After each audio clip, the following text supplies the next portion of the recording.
Remember the 2000s? Emo was in, MySpace was king. And scene kids, they were everywhere. But what exactly scene kids? Think black eyeliner, choppy haircuts, and an undying love for bands like My Chemical Romance. They were loud, proud, and impossible to ignore. Scene kids weren't just about the look, though. They were all about the music. They moshed to hardcore bands. They screamed along to emo anthems. They lived for Warped Tour. It was a whole vibe. Scene kids were the kings and queens of MySpace. Their profiles were a work of art. Think flashing GIFs, auto-playing music, and way too many sparkly graphics. It was all about expressing yourself, even if it gave everyone else a headache. But then something happened. Scene kids started to disappear. MySpace died. The music changed. What happened to everyone's favorite subculture? Let's break down the scene kid look. It was all about being bold and a little bit edgy. Black hair was basically a requirement, and the choppier the better. They loved those chunky side bangs and layers upon layers of hairspray. Band tees were their uniform. The more obscure the band, the cooler you were. Bonus points for ripped jeans, studded belts, and checkered Vans. It was all about showing off your love for the music. But the real heart of scene kid culture was online. MySpace was their playground. They spent hours perfecting their profiles. It was a competition to see who could have the most flashing banners and the loudest music. MySpace was how scene kids connected with each other. They made friends from all over the world. They shared their love for music and fashion. It was a whole online community. By the late 2000s, scene kids started to fade away. What happened? Well, like all trends, people moved on. Facebook became the new MySpace. The music scene shifted. People grew up. Some scene kids embraced new styles and interests. Others held onto their scene roots, even if it meant being uncool.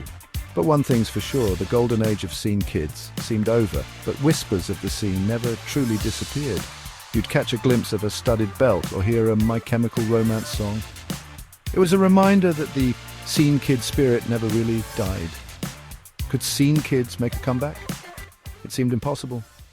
Until now. Section 4. TikTok to the rescue. The scene revival. Hold up, is that a scene kid on my TikTok? Yep, you read that right. Scene kids are back and they're taking over TikTok. But how did this happen? TikTok is all about trends and nostalgia, and what's more nostalgic than the 2000s? People started posting throwbacks to their scene kid days. Suddenly, everyone was rocking band tees and straightening their bangs. The algorithm took over. More scene content meant more people discovering the subculture. Soon, a whole new generation was embracing the look and the music. It was like 2006 all over again. But this isn't your older siblings' scene. This new generation is putting their own spin on it. It's Scene 2.0, baby.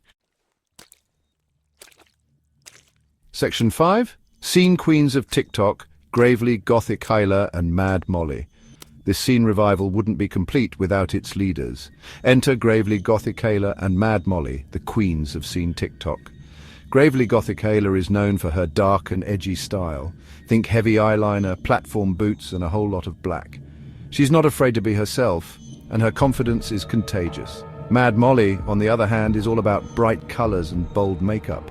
She's like a walking rainbow, and her energy is infectious. Together, they represent the diversity and creativity of the scene community. These influencers aren't just about the looks, though. They're introducing a whole new generation to the music. They're sharing their favorite bands, from classics like My Chemical Romance to newer artists inspired by the scene sound. Section 6. Can Scene Kids survive Project 2025? But this scene revival isn't all fun and games. There's a dark side to this story. Did you know that scene kids are actually in danger? Yeah, it sounds crazy, but it's true. It all started with Donald Trump.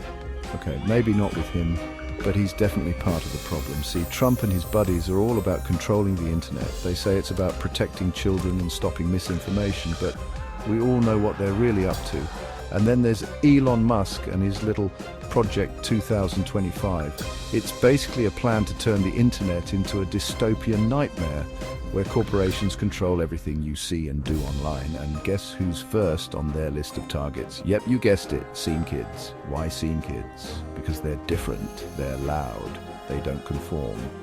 And the powers that be, they don't like that. They want everyone to fit neatly into their little boxes.